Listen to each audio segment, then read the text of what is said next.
And Ben, this is a team that it's really simple, ground and pound, right? Yes, it is, Ben. Cap City's been able to find success on offense thanks to keeping the ball on the ground, and they use the triple option. You add in their established offensive line, and they've been able to ride that to the first home playoff game here at this new stadium. Trevor Austin has been calling Taylor Stadium home for the past 4 seasons, but before that, well, it was just a quick drive to American Legion Field. Hey, you know what, Ben? My nephew Braden from Indiana is here. He's a high school quarterback. They throw the ball about 40 times a game. That's how much Cap City throws the ball in a season. It is only 46 times all year, 34 of those coming from their starting quarterback, Evan Schaefer, who told me he wasn't even sure if he was going to get any reps this year after coming into the summer third on the depth chart. And Schaefer also told me he wants to win this game tonight for the seniors who have gone through the ups and downs these past 4 years in the Cap City program. Welcome back to Mizzou Extra. The Mizzou softball pitching staff has been anchored this season by 2 primary players, Lauren Krings and Sierra Harrison, who have started the majority of the games for a team looking to make it back to Oklahoma City in the Women's College World Series. KOMU 8's Ben Schmidt has more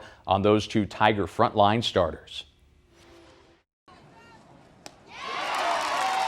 Mizzou softball has turned to Lauren Krings and Sierra Harrison all season long. I love to compete all the time, so getting to face like a batter is like literally you against the batter, and it's just that competition aspect of it. I love it. My mindset's pretty simple: attack all the hitters, and I'm working to get everybody out, whether that's a strikeout, pop-up, ground ball. Krings and Harrison have faced the nation's toughest competition in the SEC. Every team in the conference has won more than 25 games, and most are ranked in the top 25. It's a fun challenge, I would say, like to make it as simple as possible. It's a fun challenge. I mean, obviously you have to you have to bring your best every game. For Krings, her senior season at Mizzou brought a bigger leadership role for a young pitching staff. Being one of the older ones on the pitching staff, it definitely takes a little bit more like responsibility and like being able to help them with anything they need, and I'm more than welcome. And that leadership has left a lasting impression on Harrison. I tell Lauren all the time, like, you're like almost like my idol, like you're my biggest role model, like I look up to you all the time. In just 2 seasons together in Columbia, 2 of the team's most dependable players have become like family. I feel like it's more like a sister bond type thing. Like we go back and forth, we compete with each other, we joke around. She gets on my nerves, I get on her nerves. So it's like, it's back and forth, and it's really fun. In the locker room, like I moved my locker to be by her locker. Like we just have a good time. We have a really good relationship. We're like sisters, fight like sisters, compete like sisters. So it's just a really good relationship. With Krings graduating, she hopes to have left her mark on the program. I just honestly hope I left like enough wisdom and just like helped them to where they need to be, just so I can watch them succeed when I'm gone. Like I can't wait to watch CC start like every single game and just kill it all the time. It will be emotional for Harrison when it's all over. A lot of tears, a lot of happy smiles, just proud of all the seniors and what they've accomplished. And plenty has been accomplished by Krings and Harrison this season. Ben Schmidt, KOMU 8 Sports, Columbia. Mizzou football got a big boost when wide receiver Theo Weiss Jr. decided to return for a 5th season of college football. He posted nearly 700 yards and 6 touchdowns last season for the Tigers. KOMU 8's Ben Schmidt has more on one of Mizzou's top returning weapons. Welcome to the NFL Draft in Detroit. Theo Weiss Jr. could have been here.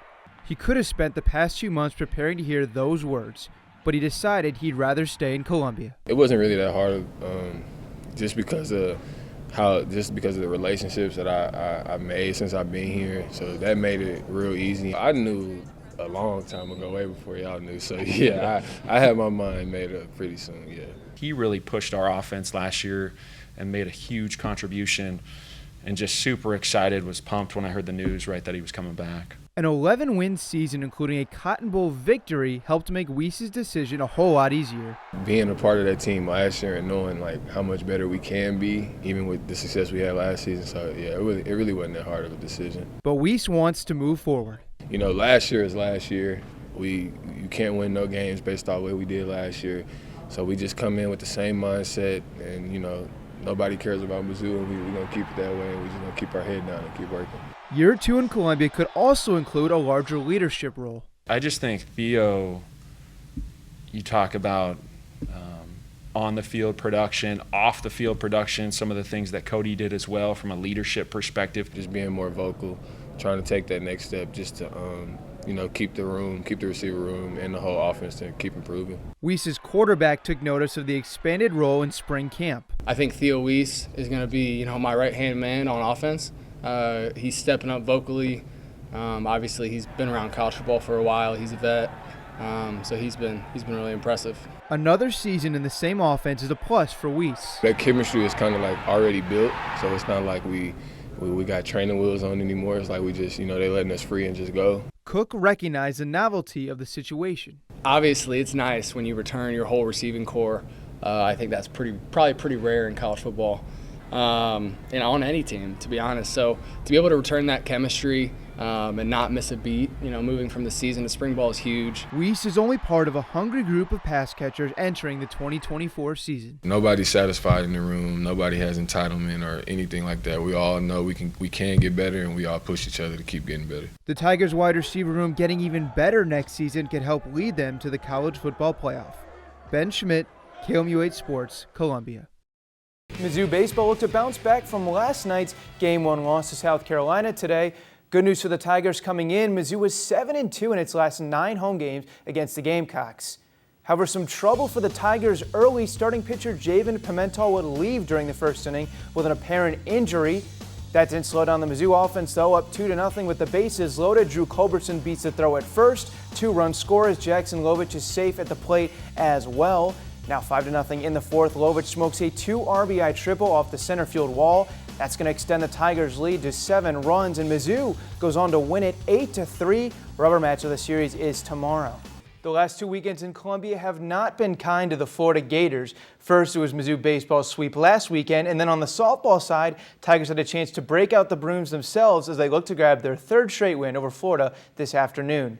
Lauren Krings in the circle to start Game 3 for the Tigers. She gets going right out of the gate as the first Florida Gator batter she faces strikes out swinging for the punch-out. Now in the top of the second, no score yet. That changes when Florida's Ava Brown sends one over the wall, and it's a 2-run homer that puts the Gators on top. But in the third, Lauren Krings gets right going again and gets another punch-out to end the inning. She struck out 3 on the day in 5 innings. Now headed to the bottom of the fourth, Gators, they're pitching a no-hitter at this point, but that changes with a single from Maddie Gallagher. Then in the 5th inning, a 3-0 ball game at this point. Mizzou puts its first run on the board thanks to a fielder's choice, but they can never catch up from there. Florida prevents the sweep. Mizzou falls 3-1. Cardinals look to halt a brief 2-game skid today and also kickstart an offense that hadn't scored more than 3 runs in a game in over a week. Game 2 against Milwaukee, tied at 2 in the second. Paul Goldschmidt grounds one up the middle. He's out on the play, but Jordan Walker scores, and that gives the Cardinals their first lead of the game. And they'd add on later in the inning. Wilson Contreras' hit just gets into the outfield grass. Michael Ciani scores. Redbirds led 4-2, but things unraveled for Miles Michaelis in the 4th. First, Bryce Terang hits a game-tying 2-run homer. Then very next batter, Jackson Churrios sends one out to put Milwaukee ahead, and the Brew Crew only added on from there. They take it 12-5. Meanwhile, just down the street, the Battlehawks welcomed them in Memphis to the Dome. St. Louis down 3 early. A.J. McCarron to Jacob Sailors on the screen pass. Check out the dive from Sailors. Puts the Battlehawks in front on the score. Now just a 3-point lead in the 4th. McCarron rolling out. Pumps and finds Jake Sutherland for 6. And looking to add on later in the quarter. Look how long McCarron has to throw on this play. Running around. Eventually gets it to Ja'Cour Pearson for the touchdown. Battlehawks win their 3rd in a row.